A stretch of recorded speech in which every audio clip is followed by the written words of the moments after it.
In the dead of night, while the stars twinkled like promises in the dark sky over Ur of the Chaldeans, a divine call came down to me. I, Abraham, son of Terah, was surrounded by the opulence and idol-worshipping practices of our city, but in that silent moment, my life took a new turn. God, the creator of the universe, spoke directly to my heart, asking me to leave everything behind, my home, my land, my family ties, and set out for an unknown destination. He promised more than I could imagine. A great nation would come from me, and blessings that would stretch beyond the limits of the possible. I remember waking Sarai, my wife, and telling her about the vision. Her eyes, always so understanding, shone with a mix of fear and admiration. She knew, as well as I did, that this was no ordinary dream. It was a call to something greater, something that would change not just our lives, but those of all future generations. At dawn, while Ur still slept, I made the decision that would define our destiny. With faith guiding every step, we gathered our most essential belongings. Sarai, by my side, packed each blanket and vessel with the care only a woman about to leave her entire life behind could muster. Lot, my nephew, joined us too, young and perhaps not fully aware of the magnitude of the journey ahead. We left with the first rays of the sun, passing through the gates of Ur without looking back. With each step, the weight of the unknown mingled with the steadfastness of the divine promise. We didn't know where we were going, or the challenges we would face, but in my heart, a steadfast certainty took root. God was with us, and He would fulfill every word He had promised. The journey that began that day was not just mine, but that of all who, through the ages, would learn and be shaped by the story of a man who dared to believe in a divine call. I was Abraham, a simple mortal chosen for an extraordinary destiny, and this was just the dawn of our great adventure. We walked under the scorching sun, each step taking us further from the land we once called home. I, Abraham, alongside my beloved Sarai and young Lot, faced a vast and unknown world ahead. The lands we passed through were strange, full of hidden dangers and veiled promises. The nights were a cloak of darkness under which we sought refuge in our faith and the few belongings we carried. The journey to Canaan wasn't just a physical crossing, it was a test of faith. I felt the weight of the divine promise with every mile we covered. The mountains seemed to watch us, and the valleys held secrets that would only be revealed with time. At one point, hunger overtook us, an enemy as cruel as any army. There was no rain, the fields around us were dry, and our supplies quickly dwindled. Despair threatened to consume me, but an inner voice reminded me of the promises made. Sarai, always my steadfast companion, found strength in our bond despite the fear evident in her eyes. Lot, young and still learning the ways of the world, quickly adapted, showing the resilience needed to face such challenges. With little choice and hope fading, I decided we should go to Egypt. The journey was fraught with uncertainties, each step a question unanswered, each dawn a faint glimmer of hope. Upon arriving in Egypt, we were met with a new reality, a land of paradoxes where abundance and danger walked hand in hand. But through every stage of this journey, one certainty sustained me: God's promise. He had called me to this path, and though I didn't know where each road would lead, my faith remained unshaken. The promise that we would become the seed of a great nation, that our legacy would endure like the stars in the sky, was the beacon that guided me through darkness, fear, and uncertainty. Each night, as we camped under the starry sky, I would look up and remember that promise, knowing that no matter how arduous the journey, we were on the path destined for us. Amid the desert's darkness, under an endless canopy of stars, I, Abraham, experienced one of the most significant moments of my life. The night breathed a sacred silence, a prelude to what was about to unfold. It was then that God, in His magnificence, spoke to me again, but this time, His voice brought a promise that transcended all human understanding. He led me out of the tent and asked me to look at the sky. "Count the stars, if you can," He said. My eyes swept across the firmament, each star a point of light shimmering with an eternal promise. "So shall your offspring be," He promised. I was without children, and Sarai, my beloved wife, was advanced in years, far beyond childbearing age. Yet, in that moment, doubt found no place in my heart. God's promise was clear and powerful, echoing through the plains and hills, more enduring than the rocks and deeper than the oceans.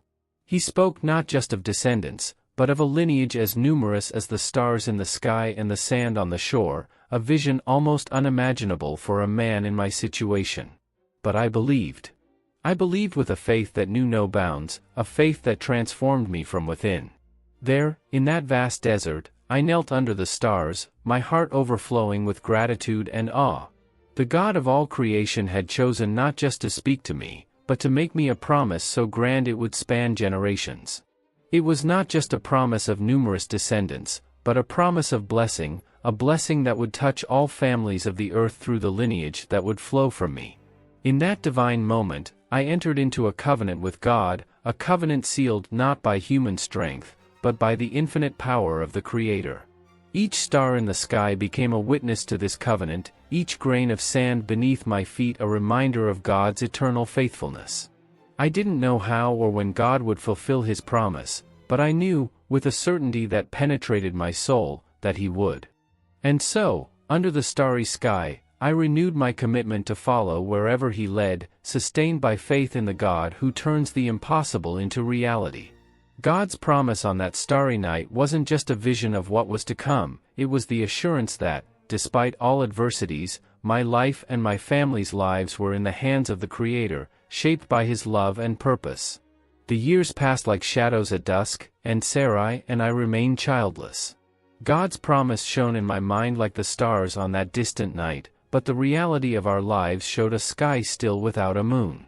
Sarai, whose faith was as resilient as mine, in a moment of desperation and love, brought me a proposal that shook the foundations of my being. She suggested that I have a child with Hagar, our Egyptian servant. The idea was against our traditions, but Sarai believed that through this act, we could help fulfill the divine promise. With a heavy heart, torn between loyalty to my wife and the uncertainty of the decision, I accepted her suggestion. Hagar conceived, and her womb swelled with the promise of a new being, a son who would be named Ishmael. The birth of Ishmael was a mix of joy and complexity. As I held that small being in my arms, I felt a paternal connection that transcended any previous hesitation. Yet, deep within, a persistent voice reminded me of the Lord's words: the promise would be fulfilled through Sarai. Ishmael was a gift, yes, but not the bearer of the prophesied promise. My faith was tested like never before. On one hand, Ishmael, a boy whose eyes shone with the innocence and vitality of youth; on the other, the divine promise, still shrouded in mystery and seemingly as distant as the stars I once counted on that divine night. Continuing to trust in God's plan, despite circumstances that seemed to contradict it, was a daily challenge. I walked through the cold morning sands, looking to the horizon where the sky met the earth, conversing with God, seeking understanding and patience. Each step was a prayer, each breath a reminder of my devotion and dependence on Him. I knew that despite the doubts and trials, my journey was being written by divine hands. And in the quiet of my soul, I renewed my faith, holding firmly to the promise that the impossible was merely a word in human vocabulary, not in the divine. At that moment in my life, at 99 years old, when most men's stories are already in their epilogue, God came to me to write a new chapter, one that would reverberate through the ages. Under the vast expanse of a blue sky stretching like a mantle over the desert, God spoke to me again, with a voice that calmed the soul and ignited the spirit. He said I would no longer be called Abram, but Abraham, which means father of many nations. My loyal wife Sarai also received a new name, Sarah, which means princess. These changes were not mere whims or simple letter swaps, but profound transformations of our identities and destinies. In that same encounter, God established a perpetual sign of our covenant, circumcision. He commanded that all the males in my household, whether by blood or servitude, be circumcised as an external sign of our internal commitment and our separation to Him.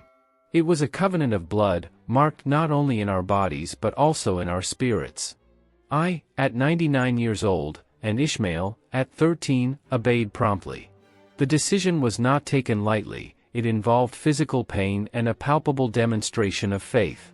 Every man in my household faced this rite, each of us marked forever by God's promise. Circumcision was more than a physical requirement, it was an act of purification and dedication. We were setting ourselves apart from the world, aligning with the heavens, embracing a life of challenges and blessings under divine guidance. By performing this covenant, I felt an even deeper connection with the Creator. It was as if each drop of blood shed wrote a line of the story being woven, a story not just of mine, but of all future generations. With each act of obedience, I wasn't just following a divine command, I was cementing my place and my descendants' place in the heart of God's eternal purpose. It was an act of faith, yes, but also an act of deep love, a recognition that everything God had promised was true and that He, in His infinite wisdom, would guide every step of the path we still had to walk. Through this covenant, I was not just Abraham, the individual, but Abraham, the foundation of a promise that would bless all the nations of the earth. That afternoon, as the sun began to set on the horizon, a heavy shadow fell over my spirit. God, in His infinite wisdom, revealed to me His plans for the judgment of the cities of Sodom and Gomorrah, places consumed by iniquity and corruption. My heart tightened, not just for the fate of those cities, but especially for Lot, my nephew, and his family who lived in Sodom. Moved by a deep sense of justice and compassion, I approached God with a heavy heart. Standing alone under the dimming light, I began to intercede for those cities, daring to plead with the Almighty. "Will you sweep away the righteous with the wicked?" I asked, my voice trembling but firm. "What if there are 50 righteous people in the city? Will you really sweep it away and not spare the place for the sake of the 50 righteous people in it?" The Lord listened, His patience infinite, and agreed to spare the cities if 50 righteous could be found. But my concern grew, knowing the extent of the wickedness in those places. I lowered the number, first to 45, then to 40, continuing down until I reached 10. With each request, God patiently agreed to spare the cities if such righteous people could be found. It was a dance of faith and fear, a test of divine mercy against human wickedness. Despite God's promise, the cities of Sodom and Gomorrah were destroyed due to their immense iniquity, not containing even 10 righteous individuals. However, divine mercy manifested through the salvation of Lot and his daughters, guided out of the city by angels sent by the Lord. This intervention was not only an act of mercy but also a somber reminder of the necessary justice in the face of rampant wickedness. The destruction of those cities weighed heavily on my heart, serving as a painful reminder of the consequences of sin. Yet, the salvation of Lot and his daughters reaffirmed my faith in God's justice and mercy. Even in moments of greatest despair and destruction, divine compassion finds a way to preserve the lives of those who are righteous at heart. My interlude of intercession was both a test for me and a manifestation of God's unending love, who hears the prayers of the righteous and responds with grace that can sometimes only be understood in the quiet after the storm. It was a day like any other under the scorching sun of Canaan when the extraordinary came knocking at the door of my tent. I lifted my eyes and saw 3 figures approaching, enveloped in an aura of mystery and light. Without hesitation, I ran to meet them, knowing in my heart that this visit was no ordinary one. I welcomed them as was fitting for illustrious guests, washing their feet and providing a banquet under the generous shade of the oak of Mamre. As we conversed, the visitors revealed their celestial mission. One of them, speaking with the authority of the heavens, announced that next year, Sarah and I would have a son. Sarah, who was preparing the food at the entrance of the tent, heard this promise and, taken by surprise and skepticism, let out a stifled laugh. How could this be, she thought, now that the paths of youth had long left us? Sarah's laugh did not go unnoticed, and the visitor asked, why did Sarah laugh, doubting that in her old age she could have a child? Is there anything too wonderful for the Lord? Those words echoed deeply within my soul, reaffirming the boundlessness of God's power. It was not merely a rebuke for Sarah's momentary incredulity but a vibrant reminder that the promises of the Almighty know no human limitations. The following months passed, each day bringing us a step closer to the fulfillment of the promise. And then, at the appointed time, the unimaginable happened. Sarah, my beloved wife, gave birth to Isaac, whose name means "he laughs." The laughter that initially sprang from doubt transformed into expressions of joy and wonder. Holding Isaac in my arms, the laughter of disbelief turned into praise and gratitude. The boy was the embodiment of God's faithfulness, a tangible sign that no words spoken by the Creator are in vain. That laughter, born initially from doubt, now echoed through the corridors of time, an eternal testimony to the grace that transforms the impossible into palpable reality. Each look at Isaac, each smile he made, was a constant reminder of the blessings that flow from obedience and unwavering faith in God's promises. Sarah and I, looking into the face of our son, renewed our hope and strengthened our faith. The celebration of his birth was more than a festivity, it was an act of worship and thanksgiving. Entire communities gathered to witness this miracle of life and celebrate with us. The joy was not confined to the walls of our tent but spread throughout the land like the fragrance of flowers in the desert. Isaac, our son of promise, brought light to a world that, until then, seemed destined to remain in shadow. He was living proof that faith, even as small as a mustard seed, can grow and move mountains. Through him, the promise of a powerful and blessed nation became increasingly tangible, weaving our destiny with golden threads of divine providence. Before dawn had broken, God spoke to me in a whisper that seemed to carry the weight of the universe. "Abraham," he said, "take your son, your only son, Isaac, whom you love, and go to the region of Moriah. Sacrifice him there as a burnt offering on one of the mountains I will tell you about." The words fell upon me like an avalanche, crushing my heart with an indescribable weight. For a moment, the world stood still. The wind ceased, and the sounds of the night retreated into an oppressive silence. Isaac, the son of promise, the boy who was the incarnation of laughter in my old age, was now destined for the altar of sacrifice. Yet, amid the whirlwind of emotions, an inexplicable calm settled over me. If this was God's will, who was I to question it? With a heavy heart but unwavering faith, I prepared for our journey to Moriah. Isaac, innocent and trusting, walked beside me, carrying the wood for the sacrifice. With each step, my heart broke a little more, but each step also testified to my devotion to God. We arrived at the designated place, and I built the altar with the very hands that had cradled my son since his birth. Isaac, noticing the absence of a lamb, looked at me with his large, trusting eyes and asked, "Father, where is the lamb for the burnt offering?" My voice faltered as I replied, "God will provide, my son." And with those words, a new weight settled in my heart, the weight of absolute faith. I bound Isaac, my beloved son, upon the altar. Tears flowed freely down my face as I raised the knife, ready to fulfill the divine command. But at that precise moment, God's voice echoed again, as clear and powerful as thunder, "Abraham, Abraham. Do not lay a hand on the boy. Do not do anything to him." I looked up and saw a ram caught by its horns in a thicket. With a heart overflowing with gratitude and relief, I sacrificed the ram in place of my son. God had not only tested my faith but had also reaffirmed his promise in a powerful way.